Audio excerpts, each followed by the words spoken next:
Good morning, everybody. It's Jenna and Andy from A Couple Travelers. Day 6 of our trip to Walt Disney World, and we're headed somewhere new. If you can't guess from my mask, we're headed over to Universal.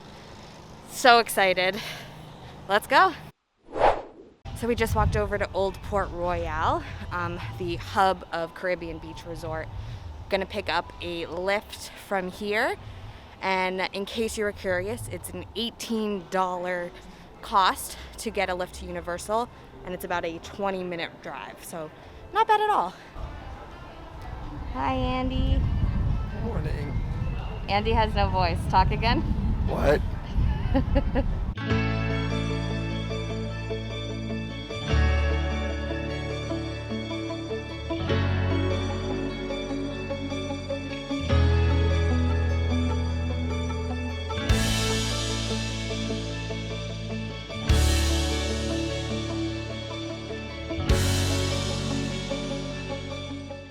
So very similar process to get into Universal as it is at Disney. You go through a temperature screening and then you go through security. Didn't have to take anything out of our bags, but our bags did go through a machine like it does in the airport. Andy is placing a mobile order for us at VooDoo Doughnuts for breakfast. That is here at CitiWalk. Universal Studios is open 9 to 5 today, and Islands of Adventure is open 10 to 6. We are super excited for Hagrid's Magical Creature Motorbike Adventure. That was not open the last time we were here, so excited to finally get on that ride. Oh my God, there you are. I didn't notice him walk up. Oh my God. All right, time for donuts.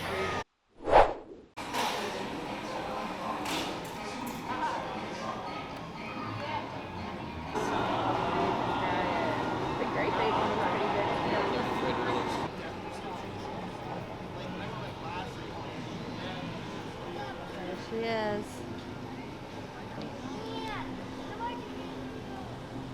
Alright. Beautiful spot for breakfast. Alright, let's see what we got here.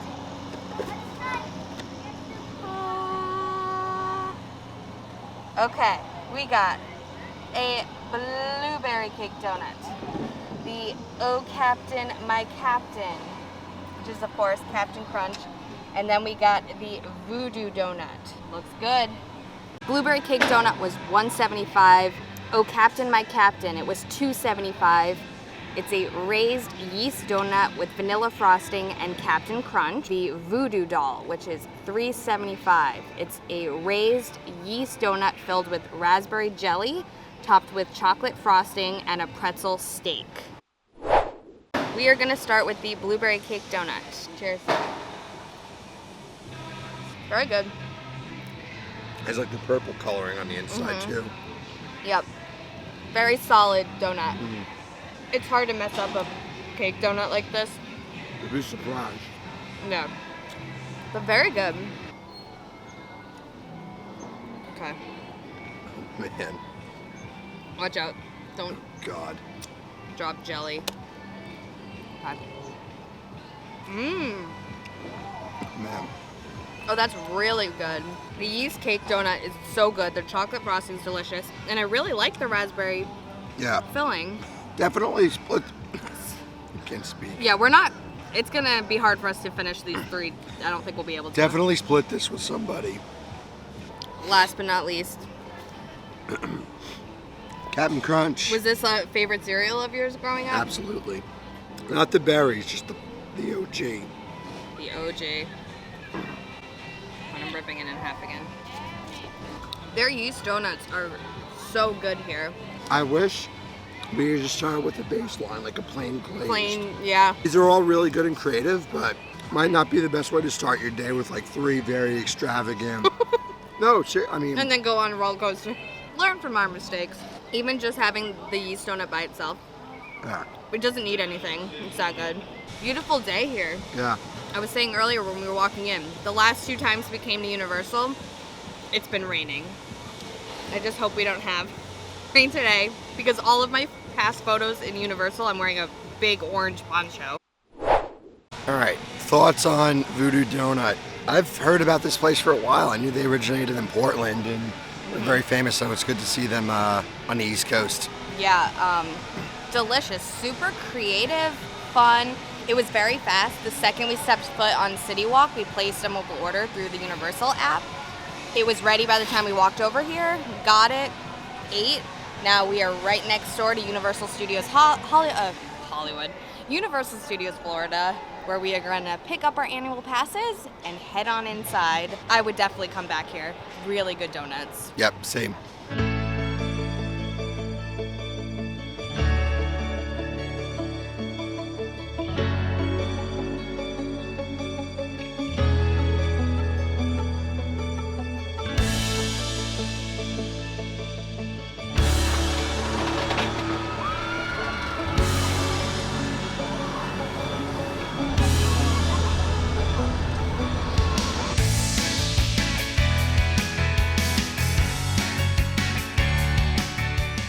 All right, got our annual passes and started out at Universal Studios Florida. Just walked in. I think we're gonna try to do Race Through New York starring Jimmy Fallon. It only has a 5-minute wait right now, so jump on that and then might head over to do Escape from Gringotts in a bit. Please note that on this attraction, sanitized 3D glasses will be handed out individually to each guest prior to boarding. These glasses are sanitized prior to each. That's all you give Tony to give him one spot? What the All hell? guests are required to wear a face covering during their visit, which includes while experiencing this attraction. If you have any questions, don't hesitate to ask for our readers. Roxana, Universal Studios! And now, here he is, Jimmy Fallon! Jimmy, I think you're saying you want me to rap the Race Through New York safety precautions. That's right, Roots, give me a beat!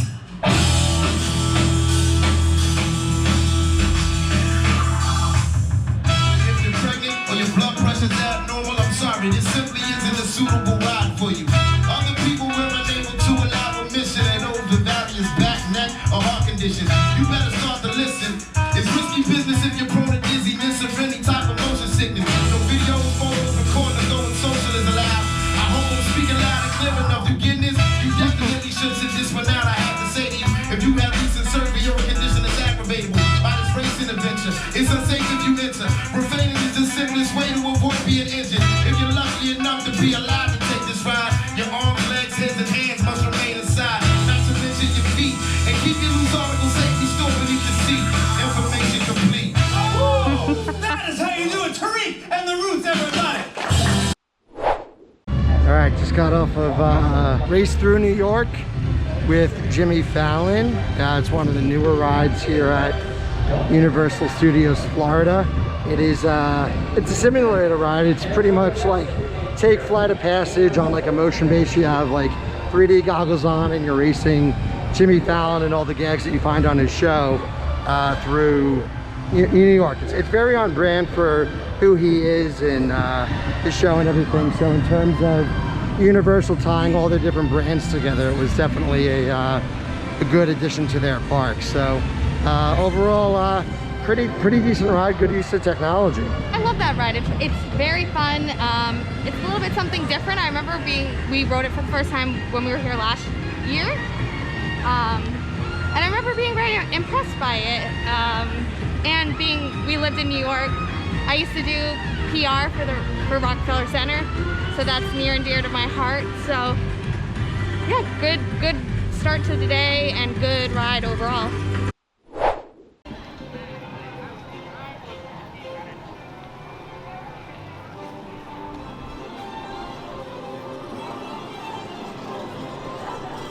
I love how you can hear the bricks moving.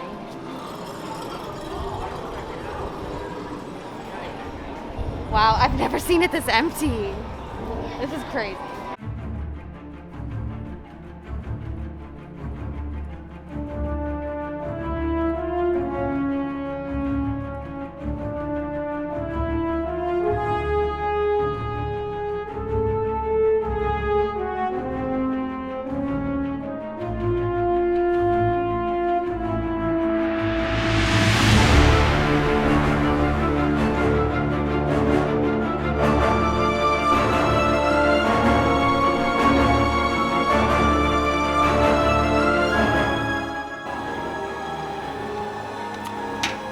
What's up? We are here in Diagon Alley, which is part of the Wizarding World of Harry Potter in Universal Studios, Florida. Jenna just went to get in line for Harry Potter in the Escape from Gringotts. I'm admittedly not a huge Harry Potter fan, so I just let her kind of do her thing in these lands, and you know, I'm off getting some footage and just enjoying the attention to detail. And you know, I think when it comes to, like, everybody talks about like Disney and Universal, and obviously there's such a competition there, especially in Florida.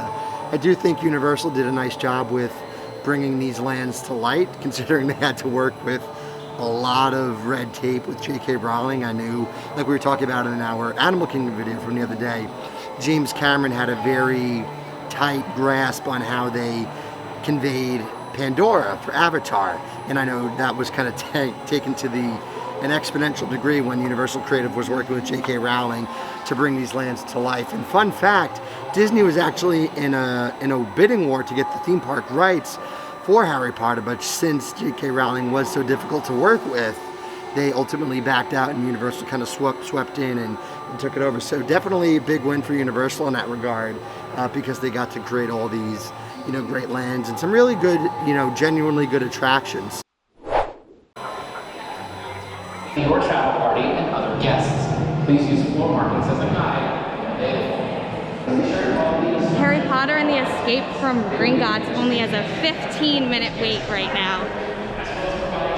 So gonna get on.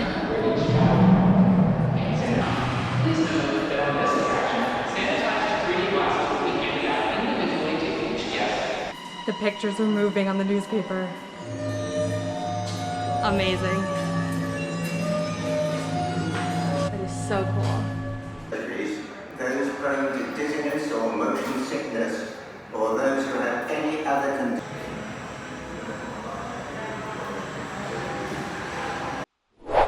Just walking around here in front of Escape from Gringotts, and I actually just spotted Jenna. She just got off the ride, so let's go check it out and see how she liked it. Hello. What did you think? Oh, better than I remembered. The whole premise of the ride is Harry, Ron, and Hermione are trying to get a Horcrux that's inside Gringotts. It's an indoor roller coaster, but you go sideways, you go backwards. You're wearing 3D goggles, and there's projection screens, so you feel like you really are with the characters, and you run into Bellatrix, you run into Voldemort. It's just so good. It is, so far, it's my favorite ride at all of Universal. That may change when we ride Hagrid's today, who knows, but yes, I love, love, love this ride. Like I was saying before we ran into Jenna, a lot of people think that Star Wars Galaxy's Edge was a direct shot back at Universal creating the Wizarding World, and matter of fact, it really was, to show what they could do with the level of detail. So yeah. I personally think, and I don't know what you think, I personally think Galaxy's Edge wins out in terms of the theme land and the attention to detail in my book. I think the Imagineers just did an amazing job with it. Not that Universal Creative didn't do a good job here. I just think, in my opinion, I would rank Galaxy's Edge as the top. But what do you think? I'm the opposite. I think this all the way. It is just as immersive, in my opinion. You really feel like you are a part of the Wizarding World. Plus, at Galaxy's Edge, that the planet of Batuu isn't in any of the Star Wars movies. So Yet. So when you get there, it's not like you feel like you're entering the movies, because this is a whole new land. Right. This, you feel like you are, like, I feel like I'm stepping into my childhood reading the books. Right. And going to the midnight showings of every single movie. So like that is why I feel like, because you've read it, there was descriptors. Yeah. So like you know that this is so accurate, as opposed to the planet of Batuu. You've never seen or heard of it before, so you're trying to, I don't know. That's just my thoughts. Yeah. No, there's an emotional attachment to it for sure. But let us know in the comments, what do you think? Do you think, in terms of theme lands, what wins out? Star Wars Galaxy's Edge or the Wizarding World?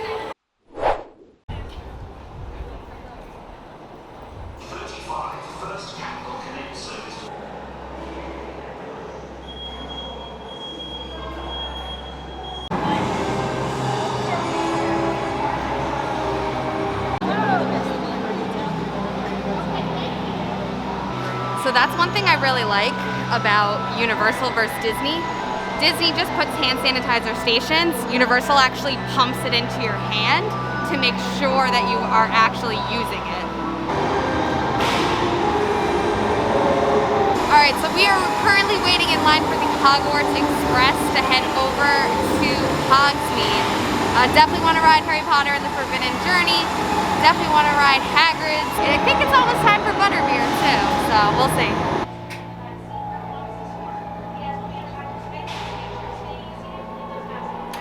So we just got on the Hogwarts Express. We are on our way to Islands of Adventure. It's the train that connects the two parks, and it's supposed to be taking you from Diagon Alley to Hogsmeade in a still in the themed environment. So it was a posted 20-minute wait. We waited 21 minutes, so that was very accurate. And because of COVID right now, each party gets their own cabin. Usually every single seat in this cabin would be filled with people, but we are alone, which is pretty cool. And so these are actually screens in addition to this being screens. So we can't record the actual ride, but you will see stuff on both sides. So it's very interactive. And pro tip, the ride is different depending if you're going from Diagon Alley to Hogsmeade and Hogsmeade to Diagon Alley. So ride it both ways so you get to see and experience both rides. All right, Harry Potter and the Forbidden Journey only has a 15-minute wait, so I'm gonna hop on. Andy is going to get some B-roll, and then we're gonna go ride Hagrid's. So, see you soon.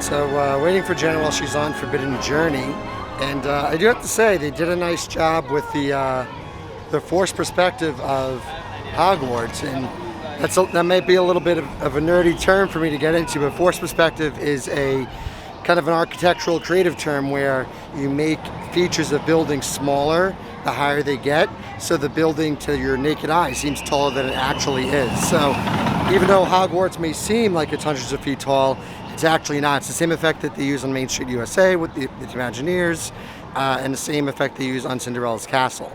The one thing I will knock Universal Creative for is their sight lines. I don't know if you can see this here, but back through the trees there, you can see a whitish, off-white show building. So that's where the actual ride takes place. And so when you notice something like that, it does break the illusion a little bit. And it's something that I know the Imagineers at Disney in particular take great care for, to make sure that when you're in different lands, be it Galaxy's Edge or Toy Story Land or wherever, you are, anywhere you look, you are not breaking the illusion of where you're supposed to be.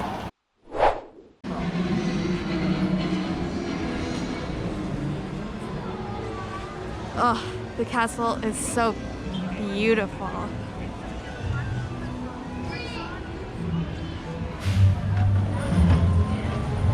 So this is the ride to put your things in a locker. Andy's holding my bag, and I brought a little fanny pack so that I can record the queue on the GoPro and then put it away before I get on. Hello and welcome to Universal Orlando Resort. In addition to the important safety guidelines in effect throughout our parks, we have also implemented attraction-specific procedures for the health and safety of our guests and team members. Be sure to maintain a minimum of 6 feet or 2 meters between your travel party and other guests. They will be administering hand sanitizer for each guest prior to boarding, as well as providing specific seating assignments for each travel party.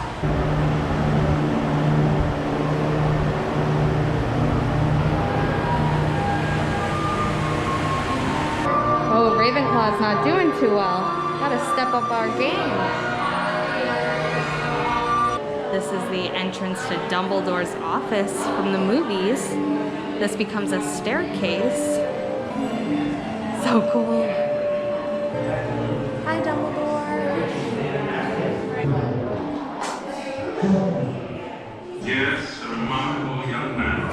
Potter, Potter, Potter. That excrescence wouldn't even make a substitute on the Slytherin team. Excuse me, we reckon we should warn you. If you stay much longer, you'll find yourself listening to Professor Binns go on about the history of Hogwarts. Anyway, we thought you might prefer to come with us and see a game of Quidditch. But to get you there, we have to sneak you out of the castle.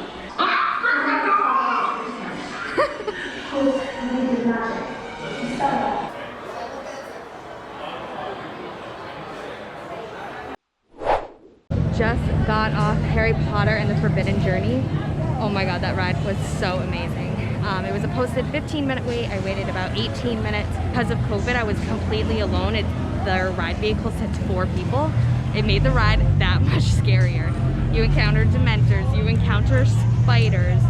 All of the Harry Potter cast is in this ride. It is so much fun. If you get motion sickness easily, you may want to skip this one. Even my stomach's a little queasy after it, but super, super fun. And I just hit the restroom after the ride. Moaning Myrtle talks to you in the bathroom. It is so funny. I was shocked by that. So we just got in line for Hagrid's Magical Creature Motorbike Adventure. We're waiting to put our bag in a locker, which is required for a ride like this, especially since we're both riding, so have no one to hold our bags. So we're gonna put it in the locker and then get in line. It says 45 minutes. We'll see if that's accurate, but cannot wait to ride this ride. Yep, entrance here, exit's gonna be out through there.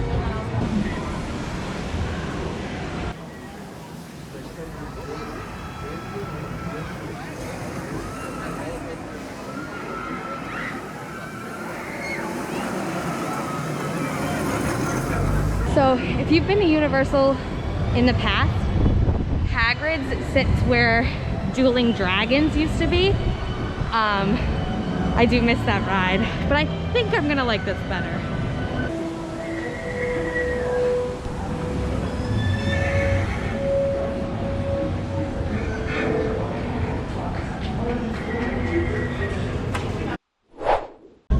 Just got off Hagrid's, which by the way was a walk-on once you figured out the whole locker situation. Yeah, not 45 minutes, but... Yeah, literally we just kept moving in line until it was time to board, but yeah.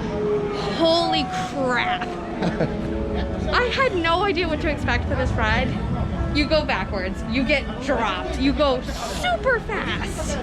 Oh, so much fun. Yeah, you're good at being spoiler free.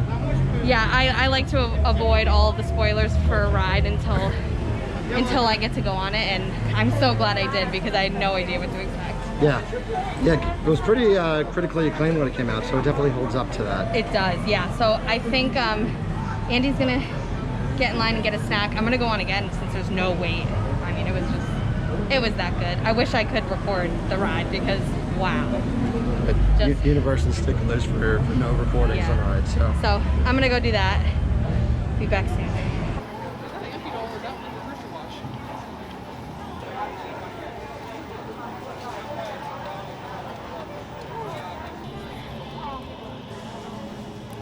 It's so refreshing.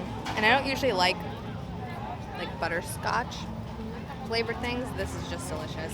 What's so cool about what they had to do here at the Wizarding World, ButterBeer isn't a thing. It isn't a flavor. So when they started to do the park, they had to create what this was going to taste like.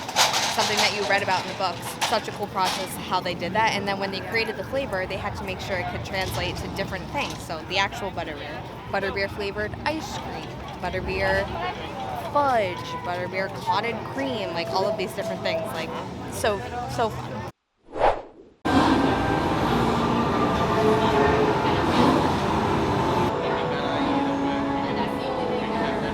We are back on the Hogwarts Express, this time heading from Hogsmeade to Diagon Alley. We are going to go have lunch at the Leaky Cauldron.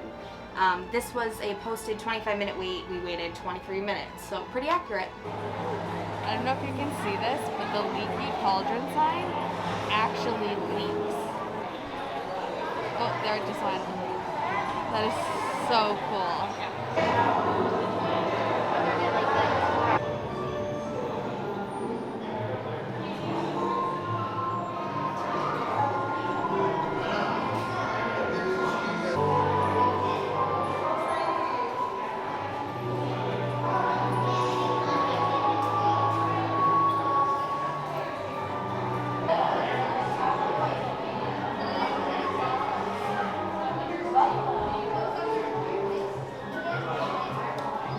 We just sat down at the Leaky Cauldron. We placed a mobile order, and then when we placed it, it said you have to get in line to come in and get a table. It took 33 minutes. That is the longest we've waited for anything all day, so it just seems weird that the thing we're waiting for is lunch. But we are here now, and when we got to the table, the waitress let us prepare my order. So now our food is being prepared. I got the fish and chips, which is fresh North Atlantic cod, battered and fried with chips and tartar sauce. It is $16.99. I also got the Peachtree Fizzing Tea for $5.49. It's non-alcoholic. Then Andy got the specialty chicken sandwich for $12.99. It's grilled chicken breast, apple butter, mayonnaise, Colby cheese, smoked apple bacon, roasted tomatoes on a house-made specialty bun served with wedge fries, and then he got a Yingling. The entire meal came to $47. All right, so we just got finished eating here at the Leaky Cauldron. After we sat down, we waited about another 15 to 20 minutes for our food. So from the start of actually placing the order to getting our food, a little under an hour. In addition to that, my food came out incorrect, so I waited over an hour for my meal. So I actually do think the food is worth the price of the Leaky Cauldron. Like, my fish and chips was $17, which is steep, but it's actually good quality fish, and you get like 3 pieces of it plus the chips. You know, like, for the theming of this restaurant, like, I would have paid anything to come here, especially like if it's your first time to the Wizarding World. I'd either want to eat here or at the Three Broomsticks. So like, that is my thought on that. However, waiting an hour for food that's supposed to be quick service or like whatever the Disney equivalent of quick service is, that's not okay. Don't make people wait in line when you have a mobile ordering system. Let them wander the land, send a text when their table's ready, and let them come sit. Like, when we actually sat down here, we noticed there was a lot of tables with, like, trash on it. So, like, they're not turning the tables quick enough. You have a line outside, like, clear it out and let them sit down, because it's already tough enough that you have to social distance the tables. So they're just, like, not taking advantage of the tables they can use quick enough. But I actually do think the food is good here. I had a bite of Andy's sandwich, and I thought it was good. Fish and chips, my go-to here, but the wait was just way too much. I mean, we walked on the most popular ride in the park, and the longest we waited for anything else all day was 25 minutes for the Hogwarts Express. So waiting over an hour for lunch when the park is open 8 hours, like, I should not spend 1/8 of my day trying to get lunch. One other thing to mention, this fizzing peach tree tea that I got, I expected it to be sweet, and it's not sweet at all. It almost feels like there's like a seltzer in it, and with a very slight hint of peach, but it's delicious and refreshing. I would definitely get this again. Really good. Okay, that was actually really funny. A staff member from the Leaky Cauldron just came over and pointed to our camera and was like, "What is that? Is that a new type of wand?" Like, that was cute.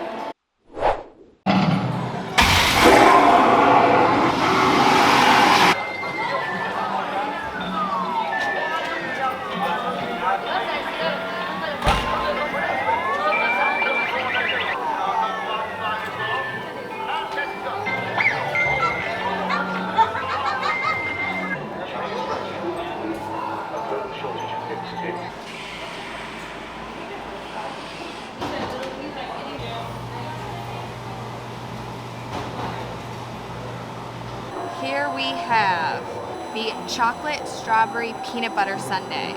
It is a strawberry peanut butter ice cream with hot fudge, whipped cream, and shortbread crumbles. It's served in a souvenir glass for $9.19. This is something Harry Potter orders in the book, Harry Potter and the Prisoner from Azkaban, when he stays at the Leaky Cauldron after blowing up his aunt. So if it's good enough for Harry Potter, let's see if it's good enough for us.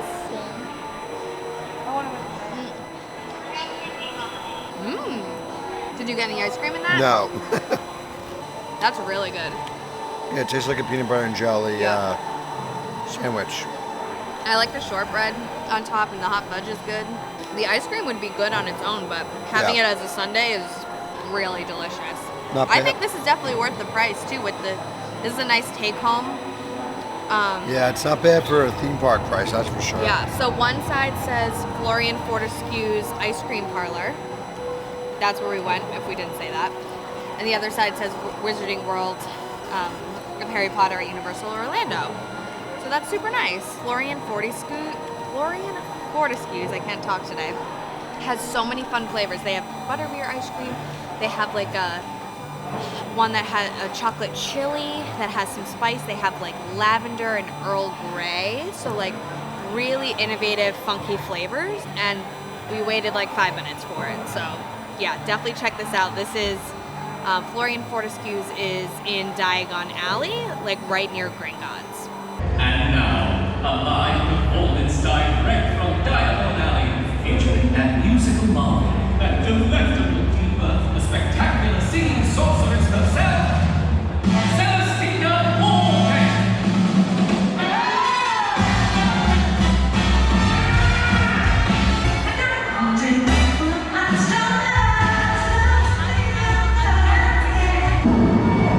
Oh, Weasleys.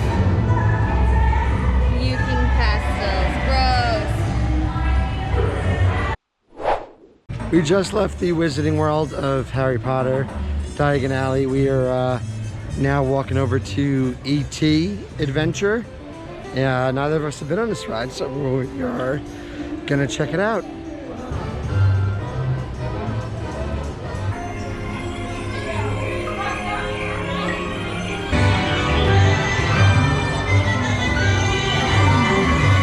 Just got off E.T. It was a posted 15-minute wait, but we walked right on. I hadn't been on that ride before. It's very cute. Yeah, it's a older dark ride. Yeah. Pretty good. Yeah, can't go wrong. I mean, we literally walked on, have no complaints. Cute ride. I think we're gonna head over to Islands of Adventure. Definitely want to get on Kong at some point. Last time we were here, it had like an hour-and-a-half wait, and that was like one of the newer rides. So definitely want to check that out today. So let's go. Hello.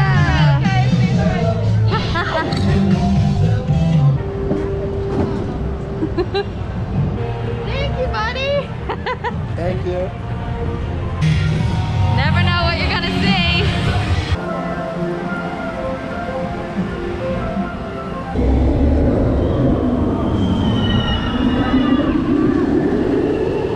Alright, we were on our way to Kong and saw that Spider-Man has a 15-minute wait, so we're gonna jump on that now. Let's go. Hand sanitizer will also be available at the exit of this attraction. At this point, firemen believe the structure is empty and... Oh no! There's a child trapped in the building! The firemen are trying to get a ladder up there, but there's not much time, I don't think... Just got off Spider-Man. It was a 15-minute wait. That ride was like intense. My stomach is all queasy. They're really like... It's another 3D ride with screens and a moving vehicle, but you go all which ways and get jerked around and help Spider-Man capture the bad guys, but super fun. We're now going to Kong. That's gonna be our last ride of the night. Let's head there now.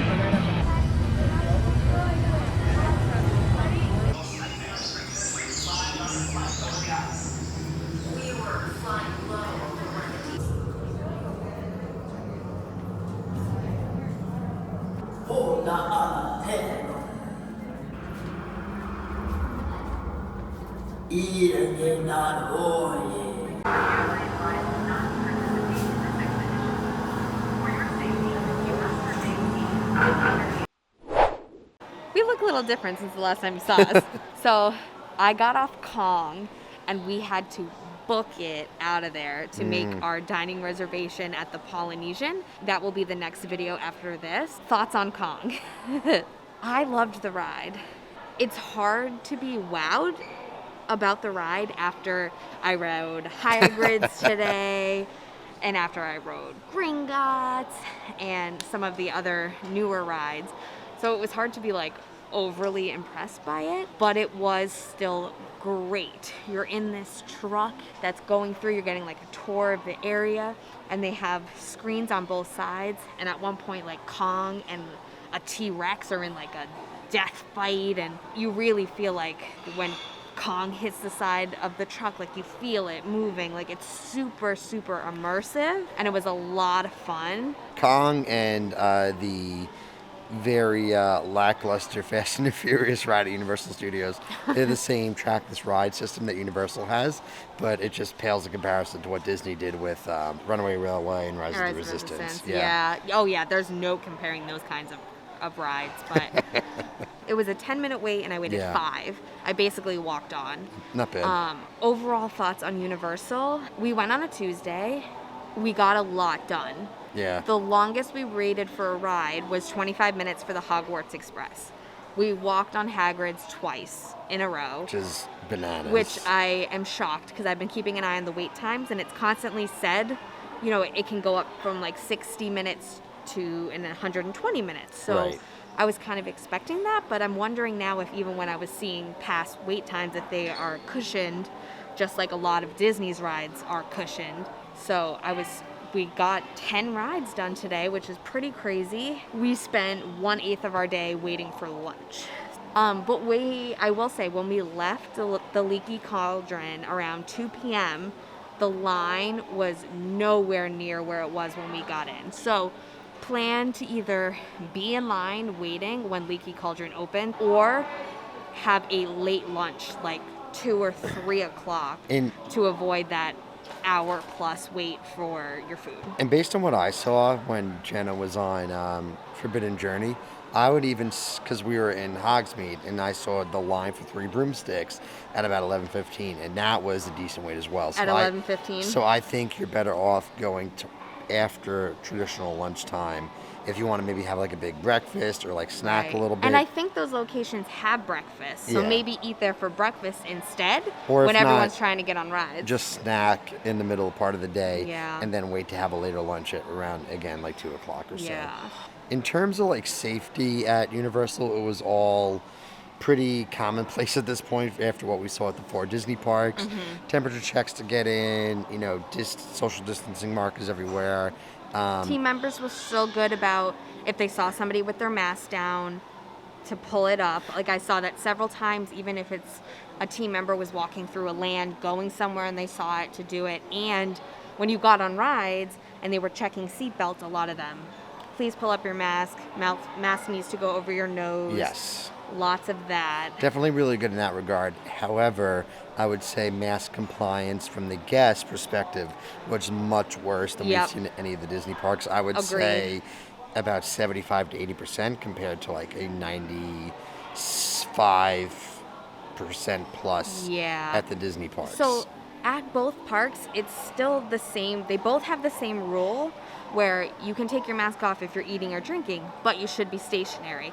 And a lot of what we saw at Universal was I have a drink and I'm drinking and walking. It was and that's not what you're supposed to be doing. It was a lot of like what we saw at Epcot on Saturday today, and I don't know if it's because the Universal parks just serve more alcohol and you just kind of have that vibe, but I had to pull Jenna to the side at one point today because there was a group I was totally oblivious because to there was a group of people like walking up behind her who were just like, there was a group like of young 21-year-olds, group of people behind her who were just jerks for the most part, and we walked past team members and they said, mask up please, or like whatever they said, and they're like, oh yeah, but we're actively drinking. I'm like, he was just holding his, you could tell he was a jerk. Yeah. So like PSA for people, like don't play that game with team members. Like, they have their job to do, and just be a good human. The one thing that I think Universal is doing a little bit better than Disney in terms of all of these COVID precautions is that on every single ride you go on, they pump hand sanitizer. It is mandatory hand sanitizer before you get on the ride and touch the ride. Yeah. Disney, and then they also at Universal have stations when you get off the ride, but it's not somebody pumping. Right. At Disney, they have stations before and after every ride. But people just walk right by it. So they're not sanitizing their hands before they get on the ride. But Universal is actually pumping it into your hand to ensure every single person on the ride has clean hands before they touch the ride vehicle that you're going to get in 5 seconds. So that I liked. I wish Disney would do that. So I'm really excited that for the next 15 months, we can pretty much come except for like some weeks in July and like week of Christmas and stuff like that. But if there's something that you guys want to see at Universal, let us know in the comments below. We will plan some trips and try to get you the types of videos that you guys want to see. So please be vocal and let us know what would interest you. We want to help you guys figure out how to navigate the parks when you're spending thousands of dollars to come down here. So letting you know what you need to know, what you need to do at home to prepare, and what you should expect when you come here, because a lot of what we heard or read simply isn't true right now. That's going to be it for our Universal Day. Guys, thank you so much for watching. Be sure to like this video, subscribe to our channel, and follow us on social media at A Couple Travelers. And until next time, keep traveling.